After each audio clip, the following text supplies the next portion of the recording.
svoje ime i svoj pečat, autoritet svetog imena svog. To je nasledstvo u Hristu.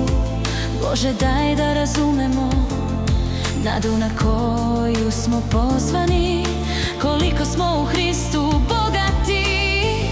Isus posla nas u ovaj svet, njega da objavimo, bolesne da lečimo i na zmije da gazimo.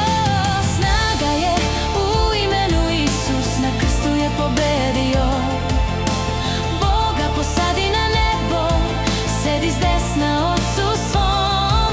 Boga dignu iznad svakog poglavarstva, sile, vlasti. Isus vlada baš nad svime što postoji. Ima ime. Bog mu pokori sve pod noge, a i crkva ima vlast. To je svaki Hristov vernik, kome je Isus Hristos spas. Snaga je u imenu Isus, crkvo verno slušaj ga. On je glava, ti si telo, on treba da tobom upravlja.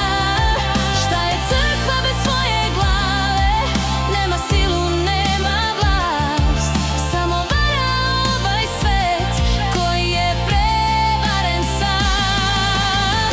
Crkva treba da predstavlja svoju glavu, Hrista svog. U Isusovo sveto ime da pobedi pobeđeno. Sila je u imenu Isus, on nama dade vlast. Ako smo zaista u njemu, dajemo samo njemu čast.